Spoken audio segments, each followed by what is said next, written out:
పరిశుద్ధుడు అయిన మా ప్రియ పరలోక తండ్రి, మరొకమారు కృతజ్ఞత హృదయాలతో నీ పాదాల దగ్గర రావడానికి వచ్చిన కృపకై నీకు వందనాలు.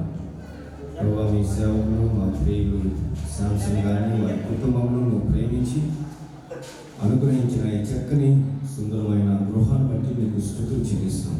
నీ వాక్యం సెలవించినట్లు యెహోవా ఇల్లు కట్టించిన ఎడల దాని కట్టువారి ప్రయాసం వ్యర్థం. మీరు వారికి కట్టించి ఇచ్చిన ఈ గృహాన్ని బట్టి నీకు వందనాలు. ఈ సేవకులుగా మేము ప్రార్థనాపూర్వకంగా ఈ గృహాన్ని ప్రతిష్ఠ చేయొచ్చు. లోనికి మేము ప్రవేశించుతుండగా నీ సన్నిధితో ఈ గృహాన్ని నింపండి.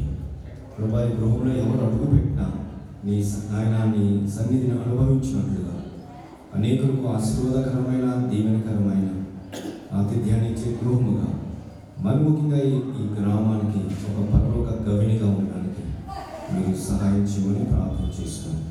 మహిమ ఘనత మీకే చెల్లిస్తూ యేసు నామమున వేడుకొంచున్నాం తండ్రి.